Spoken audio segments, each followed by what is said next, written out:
this. My mind was 20 blown. I'm minutes. like, what the hell is this? Welcome to the Maginhawa Podcast, guys, where we talk about restaurants, life, and everything else.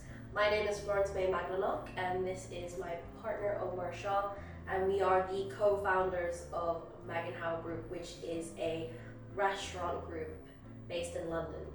For people who don't know about what we do and who we are, in the last 8 years, we have grown our restaurant group into many brands, and we're going to go into those brands right now, actually. So I think, Omar, you do the best introduction to all our children / Alright, so we have the oldest restaurant in our group is Bintang. My parents opened it up in 1987, and for a very long time that was the only restaurant for entry. And then shortly after that, probably 20 years after that, Guanabana came about. That's when I decided to jump into the hospitality game professionally, and was a big part of the opening and the production of Guanabana. And then me and May met, and together we opened up Mama San's, Ramo. Mama San's is a Filipino ice cream parlor. Guanabana is a Caribbean restaurant. Bintang, when my parents opened it up, it was originally a Malaysian Indonesian restaurant, and it's now a Pan-Asian Filipino fusion restaurant. May and I opened together Mama San's, Ramo, which is a Filipino fusion ramen joint, Moi Moi Island, which is a West African and Caribbean takeaway, and Panadera, a traditional Filipino bakery that does dope sandwiches. I mean, very good sandwiches. We won an award for it, by the way. So that's true. Yeah, and now it's become a sandwich joint. It's kind of evolved from selling traditional panda sal and panda cocos into really good sandwiches and sandwich meals.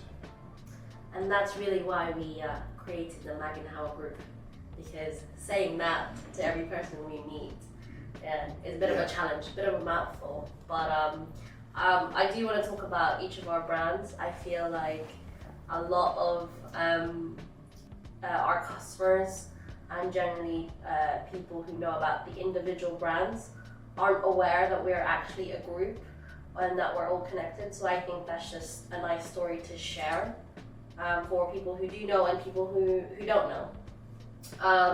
So let's just talk about before May, BM, restaurants before May, which I think is Omar's glory day stories that honestly I can't get enough of hearing. They're just...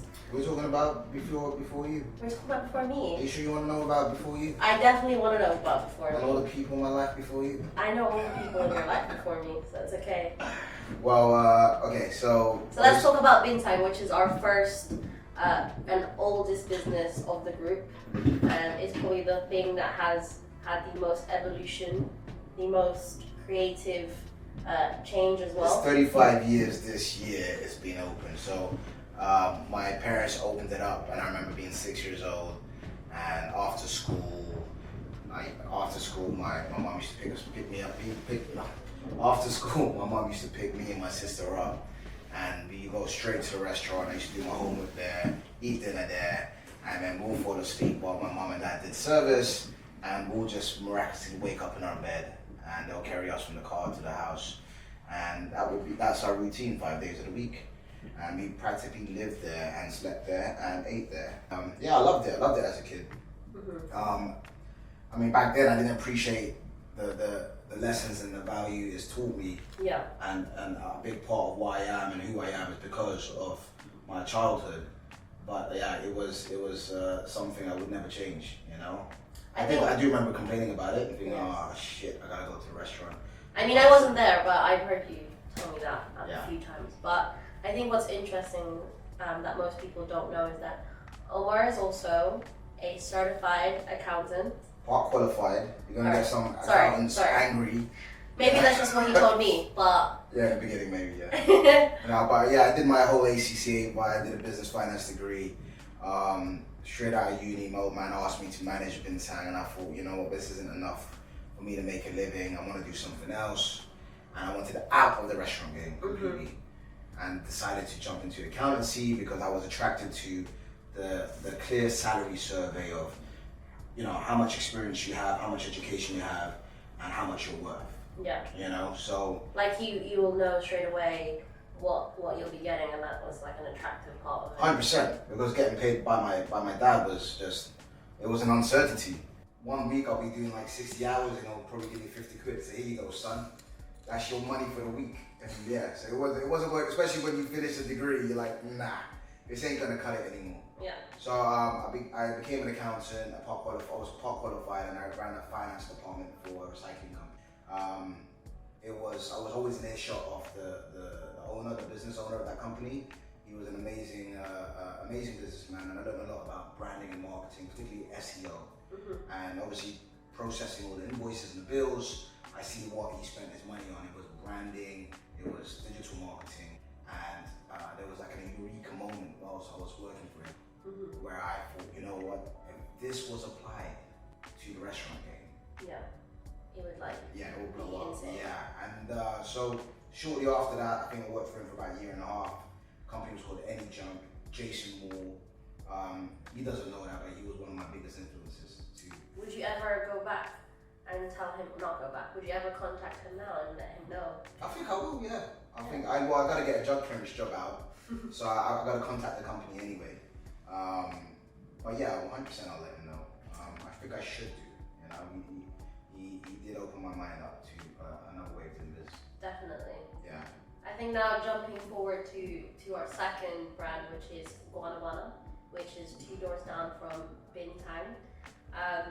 Can you talk to us about how that journey went? Obviously, you obviously wanted to go back to the restaurant life, and tell us about the story about Guanabana and how that came about. Okay, so I was still working as an accountant for Any Junk at that point, and the property became available, and it was next door to Bintang, 2 shops next door to Bintang, and like I said, there was that moment where if I applied this to the restaurant, it was available, and I spoke to my dad at the time, and you know what, listen, let's just together, I want to open up a restaurant.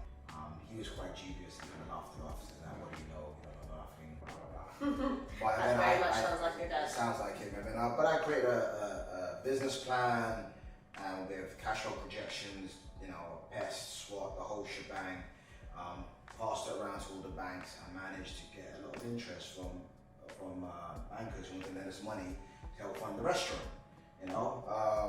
So after that, we decided to let's push forward with it. And the only reason why it was Caribbean and Latin Caribbean at the time of the opening, because it was right next door to Bintang. There was no way I could do another Pan Asian or Asian or anything Asian next door, otherwise I'll compete directly with it. So we had to think of another cuisine, which at that point in my life I was just obsessed about Caribbean food, and I was always down South London, always the next morning after a night out, we'll go out and grab some, you know, curry goat rice and cheese. It was just something I grew up. I grew up eating most of my college life, you know, university life. So it was something I was really. Okay. I think, would you say that Guanabana was your kind of almost like your debut into starting out as a chef, as an official chef? Yeah, I didn't have a clue. I didn't know what the hell I was doing. I remember the first day opening, I learned everything. I'm not classically trained, yes, and I've never been to culinary school, and I learned all my cooking from books, but predominantly YouTube and cooking shows. And what they don't teach you is how to clean up. If you notice, all cutting and cooking and chopping, and all of a sudden they've got a dish out. They missed a bit out where you gotta clean up around you. And I remember the first day of opening, designed the menu, boom, we had like 2 tables, and it looked like a bomb hit the kitchen. And I'm like, you know what? I'm like, Dad, listen, let's just shut shop for a bit. Let's find the right people. I had to put my ego aside and say, you know what? I need to learn more from a professional. And we managed to find a chef who was an incredible chef, but he was an alcoholic and drunk, but the way he moved, his mise en place, his knife skills, his labeling, everything, it's just opened up my mind to, you know, cooking isn't just getting food on a plate, it's the organization of running a kitchen, you know, which is something that I needed to learn about. So after a month of just watching him, and sometimes I had to like shake the shit out, wake him up, he was so pissed and drunk, but at that point in my life, that's all I had. Was this guy who some services where I had to splash like a cup of water in his face just to wake him up. Like, yo, I won't say his name, yo. I want to say, yo, D, wake up, man, wake up. We gotta know this. We got an order, bro. And I had to splash water in his face. He's like, what you doing, man? And I'm like, come on, bro, I need you to cook. And that was it. And I used to watch him. And then after, everybody added soap when he was in the kitchen. He was a freaking ninja. Yeah. He was great. But after a month, I had to let him go. But watching him after a month, I jumped straight back into the kitchen, and then I was cooking 1 month. Say another year and a half after that. Would you say that obviously Guanabana is the first restaurant you opened without your family? No, my family was still involved with Guanabana. Yeah. You know, but this was the first. But saying that, they were involved in a sense where, I was sleeping there. My dad and mom, when they opened up Bintang restaurant, they were like, there's stories they tell me that they had to sleep over, stay in Bintang overnight and do the prep and whatever it took to survive and get the business running. And Guanabana was the same for me. I was the one who stayed over overnight and prep from the morning. We couldn't afford a dishwasher, a glass washer, ice machine, all these lovely bits of pieces of equipment which we rely on now. Like, I didn't have that. I didn't even have an EPOS machine. It was all pen and paper. I couldn't afford an EPOS machine. So it was there, cooking, serving. Once I've served the plate, running upstairs to make sure the customer's okay, trying to run the whole restaurant from kitchen to front. Yeah, it was bonkers, but it taught me a lot.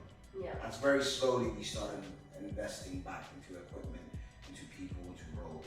But it was all very slow and organic, but it took off very quickly. So what would you say would be the moment when in Guanabana where you had shit, this is going to be insanely busy? We were in timeout 2 weeks in a row, like top 50 restaurants in London, top 50 like openings and top restaurants. And we had Amy Winehouse come down. Yeah. And that was a mad one. Her coming down with her dad and like 20 paps outside, and we went over plastered over the papers, coming to Guanabana. And then soon after that, all those combined just collated into a steady stream of people coming back and back and back. And the fact as well, we're a halal restaurant, and I was employing a lot of the skills I learned from any junk food, SEO and blog writing.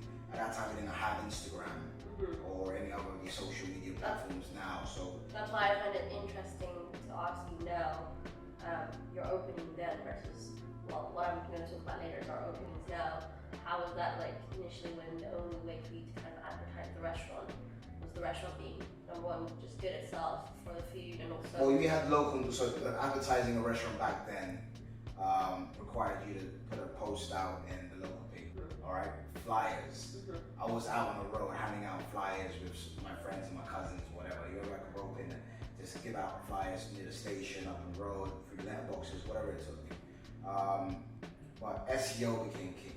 Yeah. You know, typing in Caribbean restaurant in London and making sure you have a strategy to be placed on the first page. Boom. And that back then as well, people's habits were changing, how they were dining or how they were finding restaurants to eat in. You know, and now obviously that's king. You know, yeah. You're typing places to eat in London. You know, there's 1,000 blogs are doubling down on trying to maximize the SEO. And would you say like we were one of the first back then to do that? In particular, halal restaurants in London. Yeah. Yeah, not many people there weren't many halal restaurants like Guanabana serving that type of food. Yeah. But even the business owners of traditional halal restaurants, they weren't even nowhere it was marketing part of their budget. You know, food ahead. You know? So over time, that's kind of like allowed me to appreciate technology and marketing, my experience with Penny as an accountant there, branding, you know, menu development, menu design, all of these things had an impact. I think it's clear, obviously, in the brands that we made afterwards that your experience from both really like comes into all things that we are now doing. But is there anything in Guanabana? What was your biggest lessons in Guanabana and Bintang even? As those two were kind of like your tester brands what were my biggest your lessons? tester concepts. I was constantly changing things up. What's my lessons? It's just listening to the market. I mean, I'm still learning now, I made a lot of mistakes back then. What did I learn? What was one thing you learned from Bintang? One thing I learned from Bintang? Yeah. I learned loads of things from Bintang. Yeah. I learned how to serve customers, I learned how to be confident and talk to people. I learned about just making people happy and giving them an experience from such a young age. How hospitality matters more than anything, you know. We're not just serving food, we're providing them an experience. People are coming down, you know, it might be their first date, or as a student, this is one of the first restaurants they've been to. If they're celebrating, it's an anniversary, it's a birthday party, it's such a special moment in their life. Your duty, your obligation as a restaurateur is to make sure they have a great time. Yeah. And provide those facilities and the service and the food to ensure that, you know, it's an honor that you've chosen my place. Yeah. You know, and that's how I've always felt. You know, my dad's side, my dad's influence was always probably the financial aspect of it. But my mom was very super hospitable. Yeah. You know, and it was always going above and beyond and finding those magic moments, which I learned from her. And I know in Guatemala, sorry to touch on this, I know that you also took a step back for a few years, and actually Guatemala you've just recently taken over that again. Can you just talk a little bit about that and what happened there and your I'll talk briefly about that. and your exit from your first brainchild. Yeah, it's working with parents. Working with my dad particularly wasn't something that came into fruition. I helped me flourish as an individual or as an organization or a business or a group. We had different ways of doing things. He was old school, obviously, and I'm new school. I wanted to expand and grow. And after 10 years of working with him in Guatemala, it became really tough. It became tough to carry on, and I didn't want to. I thought to myself, I know I've worked hard and blood, sweat, and tears to this organization. Do I still try and make it work, or do I cut my losses? And at that stage in my life, I thought, you know what? Yes, I'm ready to start again if I have to. And I kind of did. We both had an agreement where he took over Guanabana and I took over Bintang. It was like a role reverse. He wanted that space and I didn't care what I just did not want to work with him. And I decided, Bintang, I'll take whatever. I was ready to take them both. And move to another country and, you know, change the one, write memoirs, whatever it is, just work to feed myself and travel the world. My mom's like, no, son, you can't do that. You know, Mom, I'm going. I'm leaving, Mom. I can't do this no more. But yeah. So whatever. Long story short, took over Bintang. He took over Guanas, and it was tough, man. It was like walking past this restaurant which you built, and you know, it's like you're in love with, and you know how great it is, and you've had to let it go. But I've this one thing I keep on saying, and I tell to everyone: the secret to happiness is learning how to let it go. It's true. He tells me that all the time, man. All the time. So I mean, obviously it's easier said than done, but yeah, I had to cut ties, and it was the best thing I ever did. We met after that very shortly. That's why it's important, guys, that you know the time before May. It's gonna add a lot of context to what we've achieved in the last 5 years. Yeah. Then shortly after Bintang, I want to ask you a few questions. Oh, are you? Yeah. So interesting. When you started, how did you meet me? Tell me about. How did we meet? That's actually a really funny story. So at the time I was studying at university. I was studying graphic design at the time, and my brother actually, Moya, was looking for a chef experience, like work experience, and my sister knew you through a friend, so he was going to do some work experience at Bintang, and me and my brother are really close, so at the time I just went with him all the time and kind of just was chilling in the restaurant, and you were around, and I kind of was seeing all the madness behind the scenes, almost, if you want to call it that. And I think one day you saw me working on my laptop, and I must have been working on like a project or something for school, and you were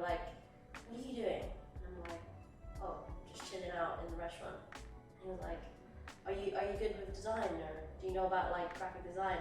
And I was like, a little bit. And I think that day you asked me to come with you and to another restaurant. To be honest, at this point I thought, who is this guy being with me right now? I just want to do my work, like leave me alone. And he was like, no, I'll come here, I want to show you this restaurant. And I was like, let me just go, screw it, free meal, let's go. And then we went to Dirty Burger. Up the road, yeah. Up the road. And then you started talking to me about Philippines and you want to do more dishes like that in Bintang, and did I want to get involved? And I was like, I'm such a sucker for, yes, I'm gonna be able to put this on my CV one day, and I'm gonna like show like whatever company that I did all this work while I was at uni. I was like, yeah, I'd love to do it. And I think that's when we both started working on a lot of branding and marketing stuff. So like reinventing Bintang and that. Yeah, you were reinventing Bintang and you really wanted to put a Filipino twist on it. Just a little backstory, alright? As a kid working in Bintang, I was requested to lie about my origins and where I'm from. So all my childhood life working in Bintang, anybody asks me, oh, where are you from? I've had to say Malaysia, alright? And then I'm not Malaysian, I don't know anything about it, but we had Malaysian chefs and food, and we're serving it, and it's just back then it was just apparently easier for me just to say Malaysian. And it's just because people knew what that was, like they didn't know what it was like Philippines. Like, even Malaysian food, Indonesian food was very obscure back then as well. Yeah. You know, I mean. It was very trendy then. Nah, listen, this is back then. Back then there was the only food okay, it was trendy back then for me, which for was you, which 5, is, 6 we years have a ago. big age gap. Yeah, we do. No. So back when I was a kid, no. The only food people knew was Chinese and Indian. Okay. And that was it. Like, Yeah. British cuisine didn't really have a particular cuisine. There wasn't nothing that gravitated you apart from fish and chips. Yeah. All right, but yeah. Anyway, so moving forward, when I took over Bintang, I wanted to create a more representative brand and restaurant experience that I knew and what I grew up with, or what the kind of food my mom and auntie kind of fed me. And me, I'm half Filipino, half Bangladeshi. So born in London, but my food influence, I lived in America, I lived in Bangladesh, and I did live in the Philippines for a short period. Yes. So I ate everything, and where we're situated in London is Edger Road, and that's like it's like little Lebanon, you got more people speaking Arabic than English on that street, So Middle Eastern food was a big part of my upbringing as well. Back to how we met. So how we met. I'm pretty sure Omar doesn't even remember how we met, but I honestly will not forget him trying to kidnap me to Dirty Burger, but it was fine. We had a great... Kidnap? Yeah, kidnap. There's a big age gap. What, kidnap? See, that's... Okay, go on. Or do you want me to rephrase that? No, you can phrase it how you want. It's interesting to know how you phrase your narrative. It's cool. I would say invite you out to experience another restaurant. Okay, that's true. And I hope that you could consult and give me your feedback and your expertise, considering you've been studying advertising and marketing to help me strengthen a brand which I just got into and I wanted to kind of re-evolve. That's how I would phrase it. Anyway, that is you just say kidnap. No, I think at the time, well, obviously at the time there was a lot of these assumptions about you and how you are. So I think that's why at the time I was very skeptical. But as it turns out, honestly, like I think hearing you talk about vision and what you wanted to achieve, I think that was, for me, that was really interesting, and it wasn't like what a lot of people assume.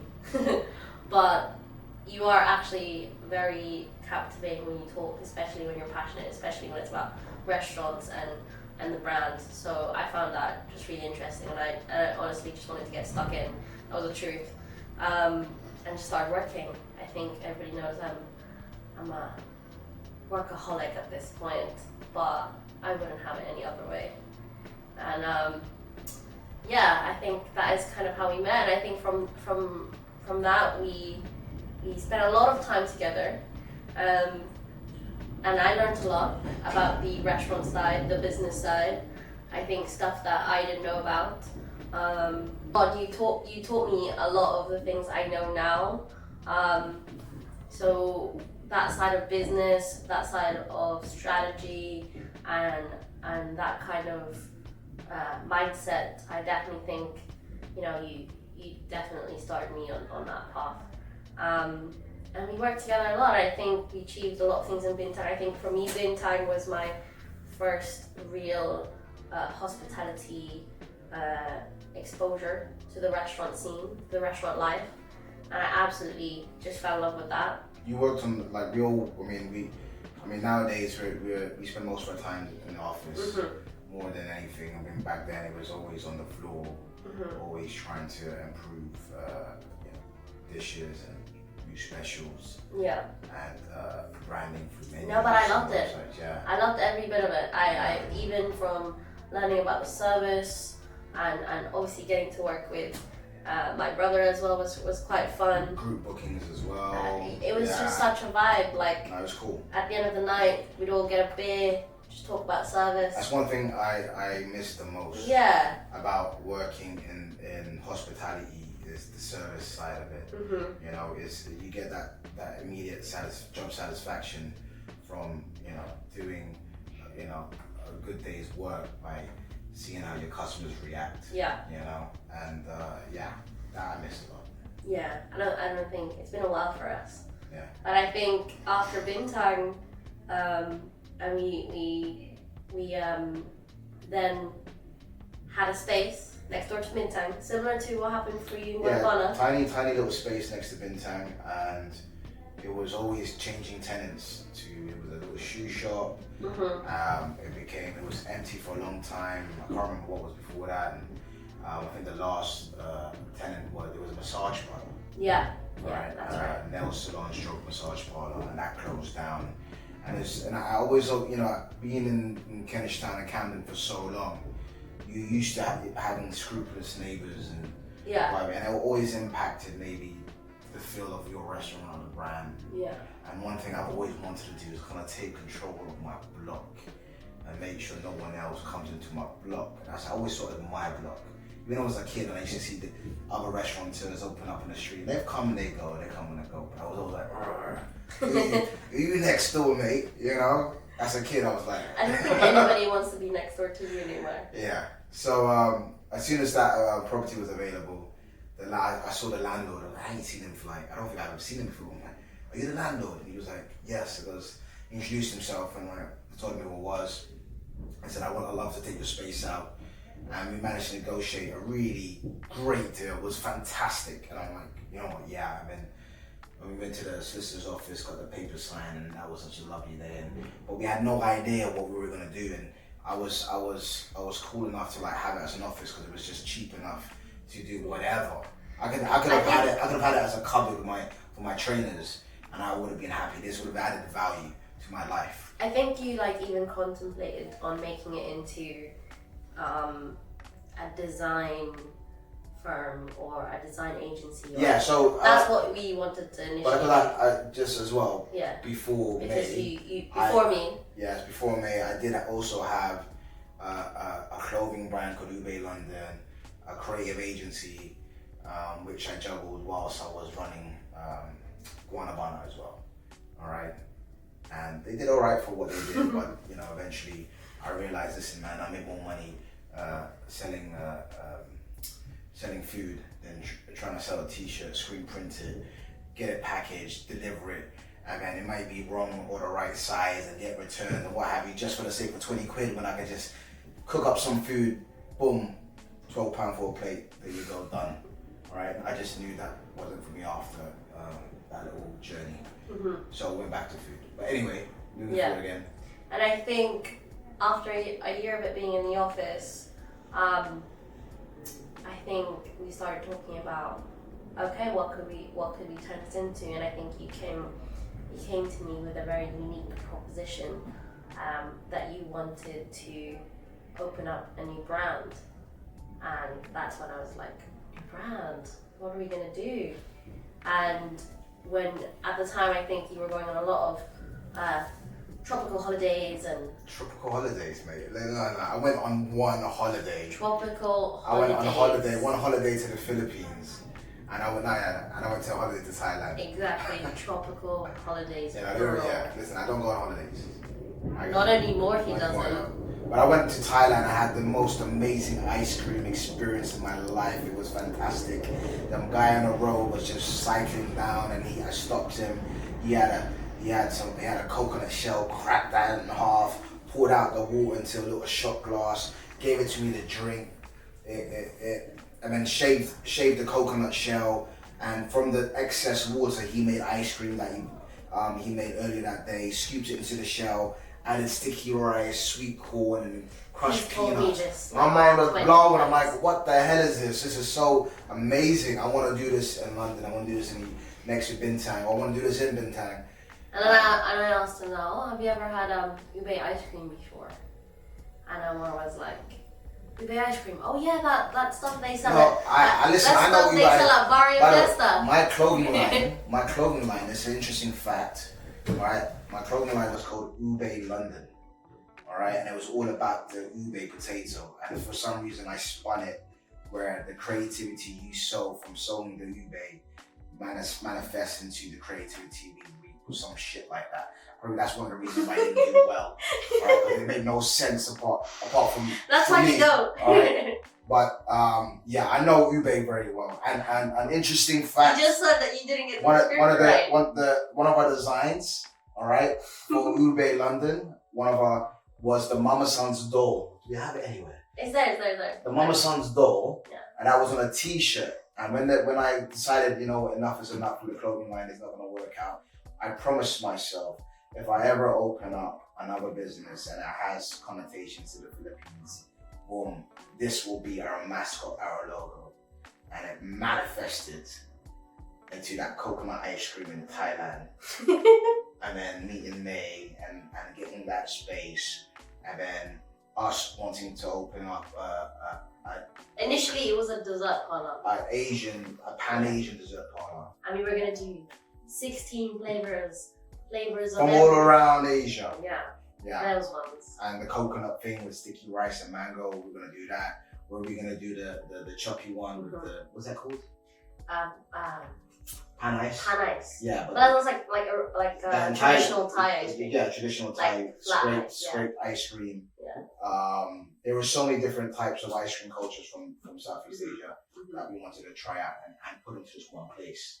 And I think after that, we basically had debates like this all the time about what we were going to do with Mum Sons and our dessert parlor. At the time, we didn't even call it Mum Sons. It was just our ice cream place until we built up the concept. And during this time, actually, I think this is where, for me, this is kind of my brainchild. How Guanabana was your love of your life. This is kind of mine. No, it wasn't. Yeah, it was. No, it wasn't. You can ask all of our stuff. No, now. you can ask your stuff weren't even alive when you opened it up. Alright? No, it wasn't. Alright, you can say your part. Oh, if you have to pick between Mama Sons and Guanabana, what do you pick? What's that? Mama Sons or Guanabana? Listen, that's why I know you ain't real, right? Because you asked me to pick between my children. And you can't pick between your children. Alright? There you go. No, I'm they're all my kids. Alright? And I can't pick between any of them because I love them all equally. Mm-hmm. Some of my children give me a better ROI. Mm-hmm. And that's cool, and I like that. And but I'm just saying this is our first child together. That's why it's definitely the one that... Yeah, so Guanabana Bintang is like, well, your stepkids or something like that. Yeah, but I love them too. I treat them just like they're my own. Yeah, so, yeah. I do, I do. Yeah, Mama Son's cool. Mama Son's was like... I don't know about, she said brainchild, but yeah, alright. What? No, our child, fine. Say our child. No, I don't want to say our child. Okay, fine. Carry on. Okay, Mama Sons. Yeah, so when we started building up Mama Sons, I think for me, we had a lot of my experience went into this because I'm full Filipino. I was born in the Philippines, but I was actually brought up in Northern Ireland in Dhaka. She's trying to use her full Philly card. Because I'm a Are halfie. you trying to cut out That's the because I'm a halfie. Bro, you don't even you didn't even know what a halo was until we Mate, before you. listen, I know what halo is, bro. Come on, mate. He does not know what a halo is. Come on. Listen, I don't know how to speak Tagalog. And in our office right now, there's a few Tagalog speakers. He doesn't know how to speak. He doesn't understand. He barely knew like the desserts of the Philippines. It don't matter. Before we met. I ate the food and I ate the food well. You'd be like, oh yeah, yo, what is that thing? Alright, as long as I ate the food well. Alright, that was it. Listen. That was my culture to me, was the Filipino food. That was my gateway to what we are right now, was the food, man. You know? Yo, like I'm not saying that you're not Filipino. I'm not also pulling my full Filipino card. No, I'm kidding. I am. I'm pulling my full Filipino card. Alright, just to fast forward it, alright, May and I, we both created Mama Sons together. Alright, I'm saying that. And despite her thinking, you know what, because I'm full Philly. That's not what I think.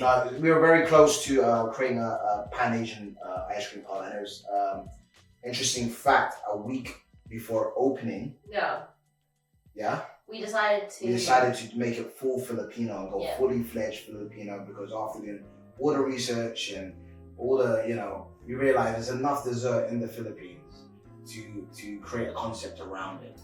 Yeah, and I also think and the narrative kind of like, it felt like the right decision for us. Yeah, and I think it was going to stand out the most, because I think at the time we were talking a lot about, the representation of Filipino food as well. There wasn't anything. The only place I can remember back then when we opened up Mama San's was Bintan was trying to do some things at that time. Mm-hmm. But you had Josephine's. Yes. Okay, and they were the only one that I could remember.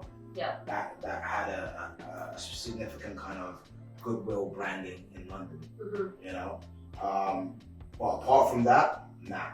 It was Mama San's was probably the first successful Filipino food brand, I would say, at that time. Yeah, I think it was definitely a big risk for us. I think a lot of people, even in the industry at the time, they kind of advised us to diversify and make it a bit more Pan-Asian, and that was going to sell better and people would know it more. Even like people in the ice cream industry was like, you're not doing strawberry? Yeah. You're not doing vanilla? Are you crazy? Are you crazy? Usually some Italian rep for some gelato. And also a lot of people were like, you guys are gonna go open up an ice cream business? They even opened up an ice cream parlor in London. It's not gonna work. Like right now, what is it, -1 or something like that? Yeah. It's extremely cold right now. There's Everybody snow was outside. Like, this isn't gonna work for you guys. You're gonna be closed for half the year. You're only gonna make money in the summer, and after that, what are you gonna do? This is a bad move. And I think we must have heard that from nearly every single person. Well, we did our research. We didn't open it up blindly. We went around, checked out competition, looked at the ice cream parlors that were open and open for winter, and they were really good. We went to Central London. I think dining, you start realizing through doing your research and analyzing consumer behavior that dining habits are evolving and changing. Mm-hmm. Londoners before we weren't dessert goers, and now every time you go out to eat, what's for dessert? It's all the next thing in your mind, but it wasn't something I remember back in my days when used to go out to eat was at the forefront of your dining evening. No, you normally traditionally just have dessert after your meal in the restaurant you went to. Yeah, but even there, you're like, nah, sometimes it wasn't even the case. Yeah. So, I mean, at least for me, but yeah, when you see dining habits changing, and we did our R&D, and even in the winter before opening, we were down Central looking at how people out to eat ice cream. Yeah. Before the benefit for us, it was right next door to Bintang, and the transition of us getting those customers to convert to buying a dessert next door, it allowed us to flip that table a lot faster. Yeah. But provided them an extension of our Bintang experience.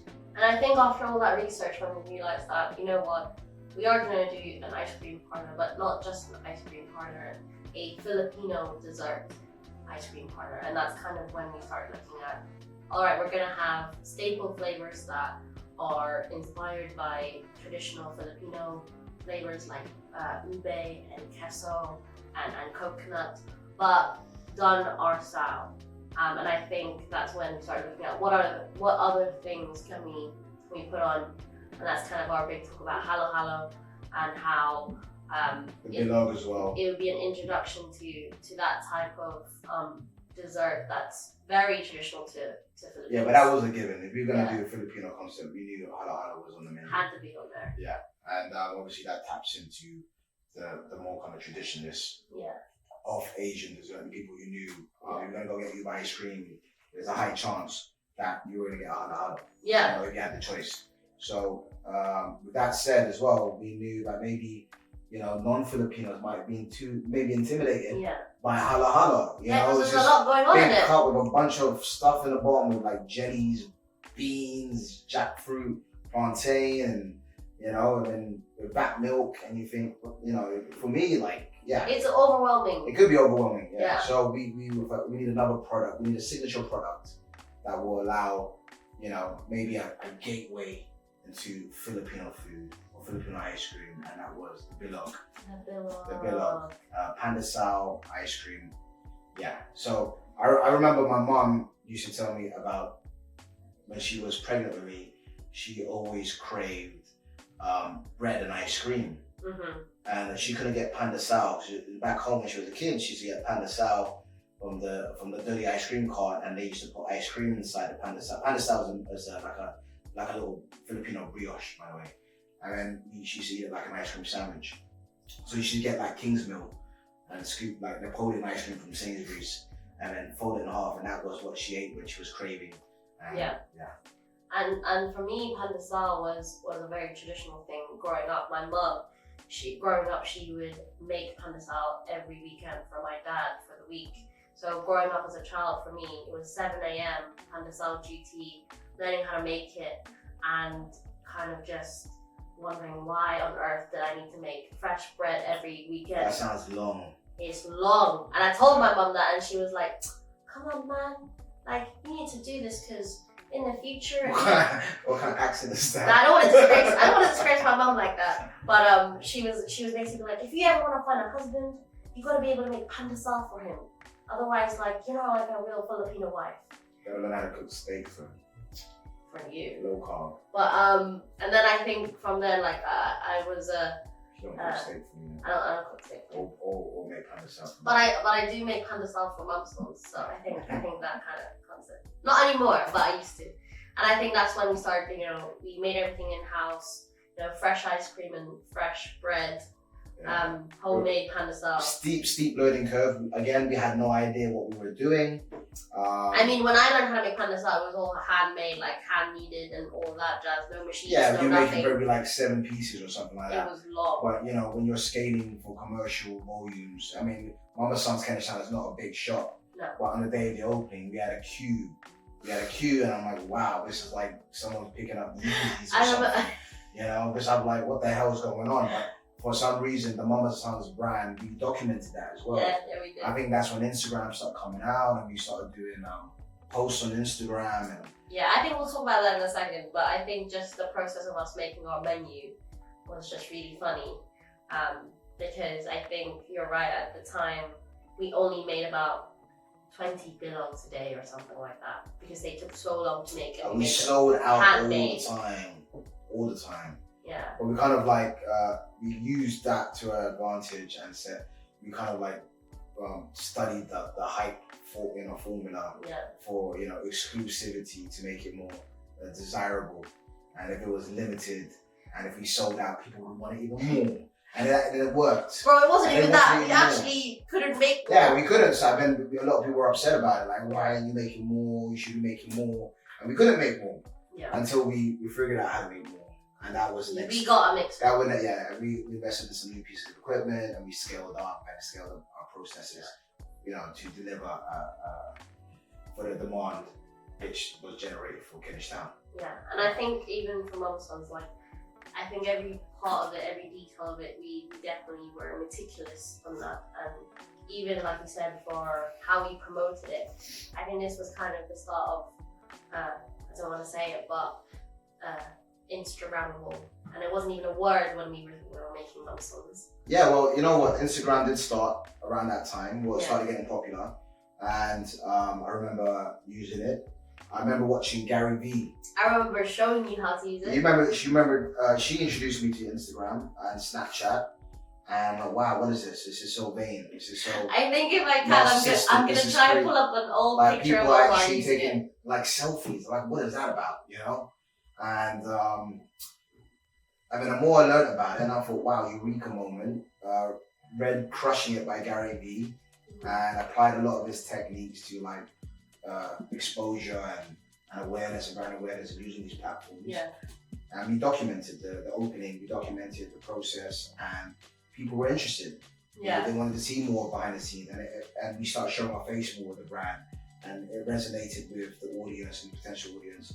So without us knowing, on the first day of the opening, our first branch, there was a nice queue there. Yeah. Yeah, which was very. I think as well, like with what you said, is there's a lot of things I think that we picked up on, and we used like Instagram as a trend, but also at the time as well, before everybody was crazy about documenting what they did every day, I noticed that a lot of my mom and her friends, the older demographic, and Facebook was such a hype back then. Like, she'd always whip out her massive iPad and take pictures of her meals, or wherever we were. We could be anywhere, and she'd be like, 1 second, we need to take a picture with my iPad. And I was like, so mortified every time she did it. But she didn't care, she did it. And I think I remember telling you that story, and I remember you laughing at me and be like, I want your mom to come into Mum's Son and whip out her iPad and take a picture of the food. And I think that's when we were like, okay, you gotta make sure that it looks well and people want to eat in it. And I think that played into how we designed it as well, and how we created the products to look. So that at the forefront of the way the menu was curated do people want to take photos of this? Yeah. And if it was yes, and it was delicious, then it would go on the menu. Yeah. And that allowed a self-marketing. The product self-marketed themselves. They marketed themselves, and they perpetuated an interest of other people wanting to come in. And I think it was the first wave of people trying to capture content. Mm-hmm. And the more interesting the food was, the more they came, the more they wanted to see it. Had a knock-on effect. So we were lucky enough with Mama Sons to be at the cusp of that trend and be able to identify that trend and align our business practices with that. And I think that was one of the biggest factors to our success at that time. High five, man. Did well. Yeah. Did well on that one. Yeah. But also I think as well, from Mama Son, like the thing that makes me happiest the most about it is that I can have like Filipino ice cream, particularly ube, because that's my favorite. I can have it every day. And I think now, like, being able to say that is honestly amazing. Yeah, it's actually, we're changing the fabric of not only... Did you laugh at me? Yeah, because I can imagine you just eating ice cream every day. We're changing the fabric not only like of Filipino culture in the UK, as second generation Filipinos growing up, but general, like everyone's food culture. I mean, Mama Sons has had this ability to really embrace a wider audience outside of the Filipino network. Yeah. So it's sometimes, in Kentish Town, you get the man them coming in. It's like, yo, bruv, can I get 2 scoops of ube, please, with a black cone? And it'll be so nonchalant and normal to them, like ordering a vanilla or strawberry. That you gotta stop and think, wow. And I think that's like I said, it's one of the top things that makes me happy and also amazed that is an option for people, or that it's normal to them. Whereas, like for me, even growing up, that was not normal. Like you could only have ube ice cream if you went to the Philippines or you went to Barrio Fiesta. Yeah. So I remember, like, as a kid going to Barrio Fiesta and going back and trying to tell my friends that I had purple potato ice cream, and they don't understand what I'm talking about. Yeah. And it was as a second generation Filipino growing up here, where language skills are pretty low, and the only thing that you can resonate with is food. Yeah. Other Filipino kids that you in the ends or in a party or a block or whatever, or you're Filipino, cool, and you knew that was a connection, and it was always food that connected you. Ube ice cream, bro. Yeah, man. So ube brings people together. It brought me together with me. What did you say? Yeah. Anyway, let's wrap up Mum Sons before it gets a bit personal. But yeah, no, Mum Sons was a very big journey for both of us. It led to Chinatown. It led to Westfield. other things. It led to Panadera. We did a sub-brand. You skipped that brand, my man.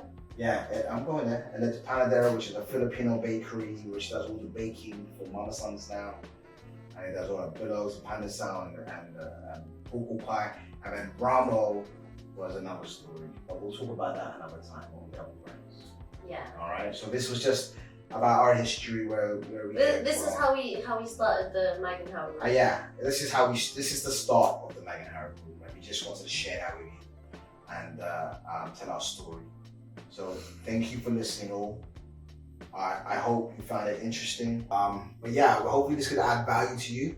And if you enjoyed it, I hope you enjoyed it. And if you did enjoy it, please like that button, subscribe, and share it. Let people know that we're here and we're gonna do this more regularly now. All right, it's gonna be consistent.